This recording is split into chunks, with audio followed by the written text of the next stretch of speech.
ahora lo veo como un mal sueño, que podría haber sido realidad de que hubiera torres petrolíferas por los alrededores de la isla. Esto sería dramático, sería un mal sueño hecho realidad.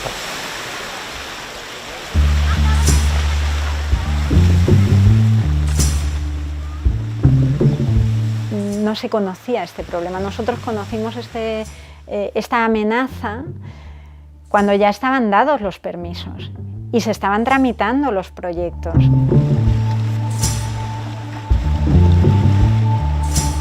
Entonces se llegaron a defender incluso pues porque como ya se habían dado los permisos, pues no se podía hacer nada.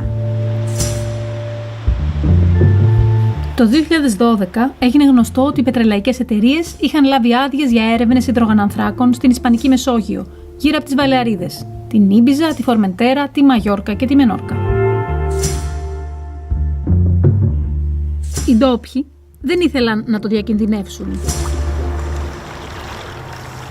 Consecuencias que en caso de una catástrofe evidentemente eran eminentes, toda la llegada de petróleo a nuestras playas que evidentemente si estaban manchadas, si estaban sucias, no se podía bañar, no habría turistas, los hoteles podrían cerrar, los restaurantes dejarían de tener gente y al final todos los sectores económicos que van alrededor de estos negocios.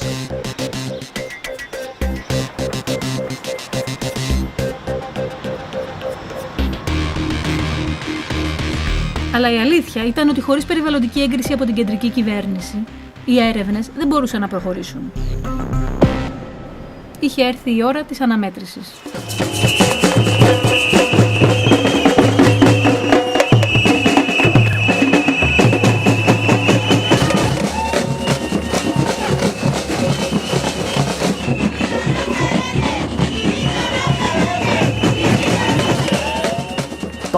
Todos los que siempre habíamos estado enfrentados en otras situaciones, ahora estábamos todos de acuerdo en que esto no podía ser. Y fue un momento muy increíble, la verdad, conseguir movilizar y cada uno que cumpla una función para que eso sea un movimiento tan grande y que haya un resultado tan positivo, porque hasta ahora ha habido varios intentos y nunca lo han podido hacer. A Eivissa diu no a les prospeccions petrolíferes. Οικολογικές οργανώσεις, επαγγελματικές ενώσεις και τοπικοί δήμοι δημιούργησαν την Alianza Mar Plava, τη Συμμαχία για τη Γαλάζια Θάλασσα. Μετά τη μεγαλύτερη διαδήλωση στην ιστορία της Ήμπιζα το 2014, η Alianza πλημμύρισε τα υπουργικά γραφεία με 150.000 επίσημες ενστάσεις εναντίον των ερευνών υδρογονανθράκων. Οι ενστάσεις ήταν τόσες όσοι και οι κάτοικοι του νησιού και ανέφεραν ότι οι σεισμικές έρευνες, οι ισχυρές συνεχείς υποθαλάσσιες εκρήξεις για τον εντοπισμό κοιτασμάτων βλάπτουν τη θαλάσσια ζωή. Η πρώτη νίκη ήρθε το 2015, όταν η Kern Energy εγκατέλειψε 4 θαλάσσια οικόπεδα στον κόλπο της Βαλένσια. Η Alianza συνέχισε να πολεμάει κάθε άδεια ξεχωριστά, αλλά ταυτόχρονα πίεζε για μια καλύτερη λύση. Για την προστασία ολόκληρου του θαλάσσιου διαδρόμου, στον οποίο ζουν φάλαινες, δελφίνια και θαλάσσιες χελώνες. Τελικά, το 2018 η Ισπανική κυβέρνηση ανακήρυξε το διάδρομο προστατευόμενη περιοχή και απαγόρευσε τις σεισμικές έρευνες. Ακόμη σημαντικότερο, ο νόμος για την κλιματική αλλαγή, που είναι έτοιμος προς κατάθεση, απαγορεύει τις έρευνες υδρογονανθράκων σε ολόκληρη την Ισπανική επικράτεια.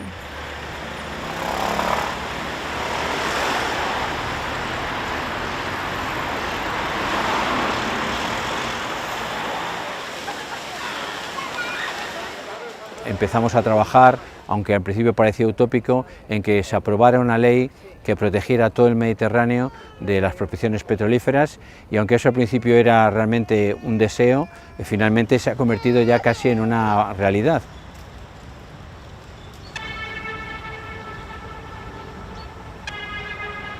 Hay que hacer leyes que sean lo más ambiciosas posibles y que establezcan la eliminación de nuevos proyectos de forma inmediata y que no se pueda dar prórrogas a los permisos actualmente en vigor para que se acaben cuanto antes. De esta manera la industria petrolera sabrá que el negocio pues tiene los días contados y tendrá que cambiar a otros negocios.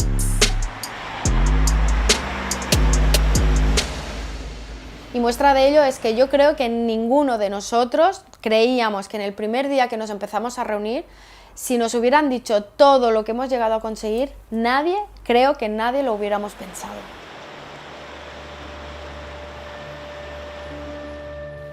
Η πρώτη χώρα που απαγόρευσε τις έρευνες υδρογονανθράκων ήταν η Γαλλία. Όχι μόνο στα νερά της στη Μεσόγειο, αλλά και στον Ατλαντικό, στην Ξηρά και στις γαλλικές κτήσεις σε άλλες υπήρους. After the French moratorium, in Italy we were in a strange situation because the second player of the offshore oil and gas industry was Edison, which was controlled by the French company. And we started criticizing them because they were asking for permission for drilling in Italy, doing something that we were not allowed to do in their own country.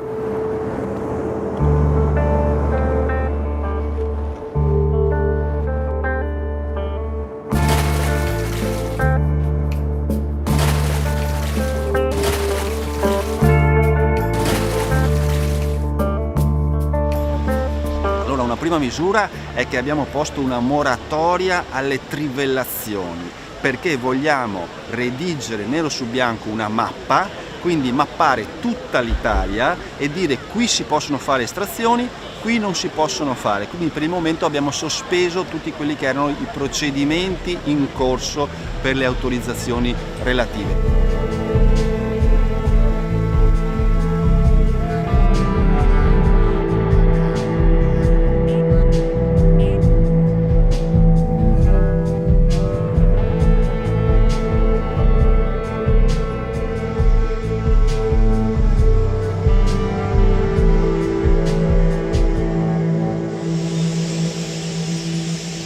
Η απόφαση για το πάγωμα των αδειοδοτήσεων ελήφθη στη Ρώμη, αλλά η πίεση ήρθε από ήσυχες παραθαλάσσιες πόλεις, όπως αυτή. Αυτή είναι η Μονόπολη, πόλη 50.000 κατοίκων στην Απουλία της Νότιας Ιταλίας. Εδώ ο κόσμος δεν ήξερε για τις μάχες στις Βαλεαρίδες, αλλά γνώρισε τι επιπτώσεις είχαν οι εξορίξεις που γίνονταν εδώ και δεκαετίες στην ίδια την Ιταλία. Abbiamo preso, diciamo, quando abbiamo preso il pesce l'abbiamo tagliato, l'abbiamo visto, non era nemmeno da mangiare, perché la puzza era tremenda. L'abbiamo fatto un tipo alla pizzaiolo, noi facciamo pizzaiolo, olio, aceto, con i peperoncini, per non sentire l'odore, niente, non l'abbiamo buttato in mare. E bugie che non esce quel prodotto, esce, su quel poco sempre esce. Loro sono tecniche, noi siamo pescatori, li sappiamo meglio di loro le cose. Οι ψαράδες λένε ότι η ζημιά ξεκινά πριν καν ανακαλυφθούν οι υδρογονάνθρακες, ήδη από τη φάση των σεισμικών ερευνών. Loro dicevano passate a 3 miglia perché portavano un cavo da dietro e via di seguito, però come ci arrivavano loro, pesce spariva, non si pescava, bisognava aspettare altri 15-20 giorni che, diciamo, la situazione si rimetteva di nuovo a posto. Όταν οι πετρελαϊκές εταιρείες έλαβαν άδειες για έρευνες στα νερά της Απουλίας, μια μεγάλη τοπική συμμαχία αποφάσισε να τις σταματήσει. Οι ψαράδες συμμετείχαν σε αυτή, το ίδιο και όλοι οι άλλοι. Benvenuti a Monopoli, la città del blues. Facciamo sì, facciamo musica, e perché no? Cantiamo insieme stasera per sempre. Benvenuti da me a Monopoli. Oh, come si chiama? Rebecca.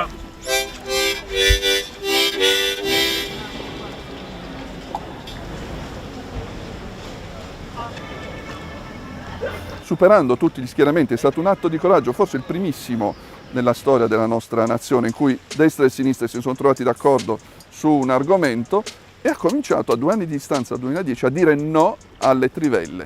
Quindi ognuno usava un linguaggio diverso, però l'obiettivo sembrava proprio lo stesso in quel momento. È stato commovente vedere questo.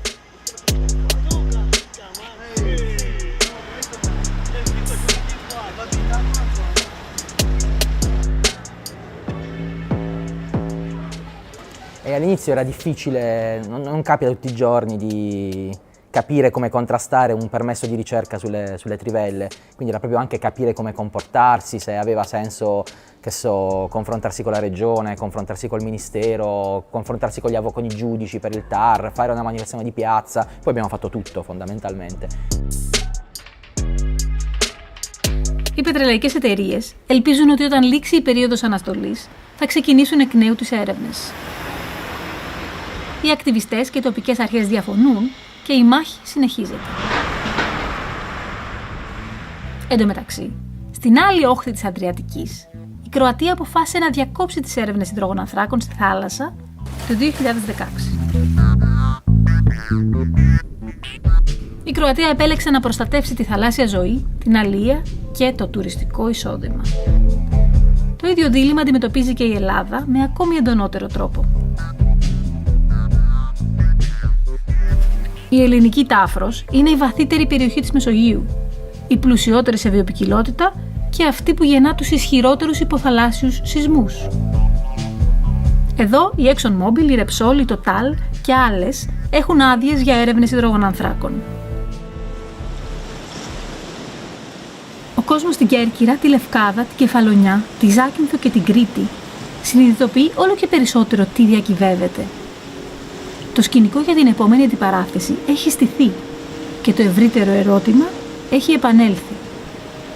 Πόσα νησιά, σε πόσες χώρες πρέπει να βρεθούν αντιμέτωπα με τον ίδιο κίνδυνο μέχρι να απαγορευτούν οι έρευνες υδρογονανθράκων σε ολόκληρη τη Μεσόγειο.